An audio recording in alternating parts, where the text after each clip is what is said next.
السلام علیکم۔ افغانستان سے ایک نیوز وائرل ہوئی تھی جس میں افغانستان کے کیپٹل کابل میں ایک مولوی صاحب تقریر کر رہے تھے اور وہ پاکستان کے خلاف فتویٰ دے رہے تھے کہ پاکستانیوں کے خلاف جہاد جائز ہے، پاکستان کے لوگ اسلام کو فالو نہیں کرتے، اور بہت ساری انہوں نے باتیں کی۔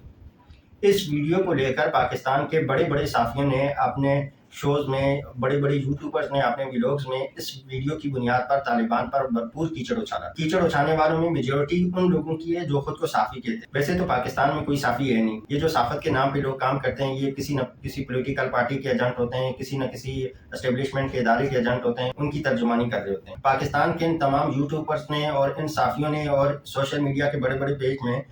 جو مولوی محمد نسیم حقانی ہیں، ان کو افغانستان کا امر بالمعروف کا منسٹر ڈکلیئر کر دیا کہ یہ امارات اسلامیہ افغانستان کی طالبان گورنمنٹ کے امر بالمعروف کے وزیر ہیں۔ کوئی تحقیقات نہیں، کوئی ریسرچ نہیں، کسی سے کوئی انٹروگیشن نہیں، بس اپنے پاس سے کہانیاں، اور لوگوں کو بے وقوف بنا رہے ہیں، لوگوں کو طالبان سے بدظن کر رہے ہیں۔ یہ ساری حرکت کیوں کرتے ہیں؟ کیونکہ طالبان اسلام پسند ہیں اور ان لوگوں کو اسلام سے مسئلہ ہے، اسلام پسندوں سے مسئلہ ہے، اور یہ جس کی بھی داڑھی اور پگڑی دیکھتے ہیں اس کو یہ لوگ مولوی ڈکلیئر کر دیتے ہیں۔ اگر انہوں نے کسی بھی شخص کو داڑھی اور پگڑی میں دیکھا اس کو یہ مولوی ڈکلیئر کر دیں گے، اور اگر افغانستان کا کوئی داڑھی پگڑی والا شخص انہوں نے دیکھا غلط ایکٹیویٹیز، اس کو یہ فوراً طالبان لیڈر ڈکلیئر کر دیں گے، طالبان کا منسٹر ڈکلیئر کر دیں گے۔ تو یہ ان کو جو بغض ہے یہ اسلام سے، اسلامی قوانین سے، یہ جو اسلام کے خلاف بغض ہے یہ کبھی نہ کبھی اس طریقے سے نکال دیتے ہیں۔ یہ نیوز افغانستان کے جس بھی شخص نے دیکھی اس نے کلیئر طور پر کہا کہ اس بندے کا افغانستان گورنمنٹ سے کوئی تعلق نہیں ہے، یہ افغانستان کے کابل کی ایک محلے کی چھوٹی سی مسجد کے خطیب ہے، اور یہ انتہائی افسوسناک عمل ہے کہ کسی بھی ملک کے، ایک شہر کے، ایک محلے کے خطیب کا بیان